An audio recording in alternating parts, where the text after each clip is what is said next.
दोस्तों, मेरा नाम डॉक्टर हिमांशु रॉय है। मैं चीफ कंसल्टेंट हूँ सृजन फर्टिलिटी क्लिनिक पटना में।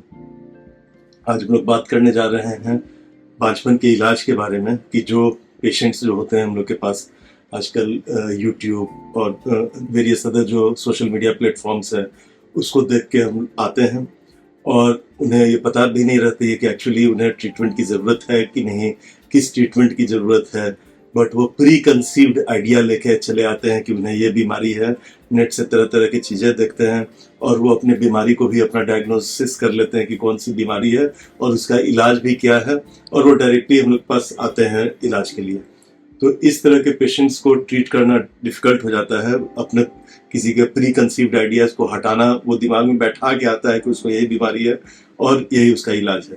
तो दोस्तों, मेडिकल पढ़ने में और स्पेशली जो इनफर्टिलिटी का जो हम लोग ट्रीटमेंट करते हैं, जिस लेवल पे वो सुपर स्पेशलिटी ट्रीटमेंट होता है, उसको करने सीखने में 13 to 15 ईयर्स का टाइम लगता है। तो उसमें बहुत सारी छोटी छोटी चीज़ें होती हैं जिनके बारे में अगर आपको पता नहीं हो तो आपका इलाज बिल्कुल ही बहुत छोटी इस चीज़ के चलते बिल्कुल ही बहुत ज़्यादा भटक सकता है।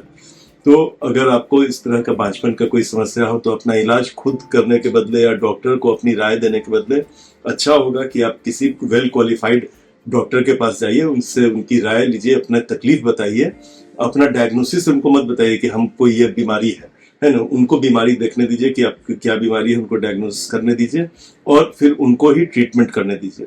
अगर आपको डॉक्टर अच्छा नहीं लगे, बेशक आप डॉक्टर बदल सकते हैं, बट उसमें सेकेंड ओपिनियन लेने में कोई हर्ज नहीं है। अगेन, अलग अलग डॉक्टर्स का नजरिया अलग अलग हो सकता है। मेडिकल साइंस में भी किसी भी बीमारी के इलाज के कई प्रकार के तरीके होते हैं। अलग अलग देश, अलग अलग ऑर्गेनाइजेशंस में जो स्टडीज की जाती हैं उनका रिजल्ट्स अलग अलग होता है। तो जरूरी नहीं कि कोई एक ही इलाज सबसे अच्छा हो।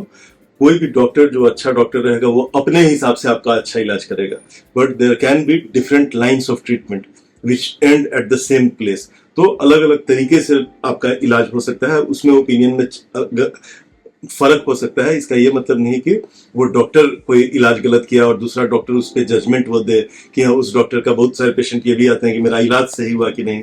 तो हम कौन होते हैं किसी दूसरे डॉक्टर के बारे में बताने के लिए कि वो डॉक्टर गलत है और मैं ही सही हूँ।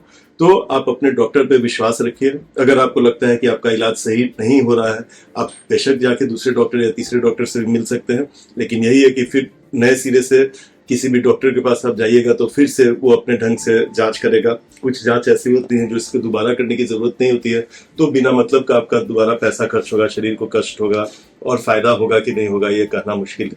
तो अपना डॉक्टर चुन ले, अच्छे से उस पर विश्वास करें। और आपकी बीमारी जो है वो मेडिकल साइंस को भी हर चीज पता नहीं है।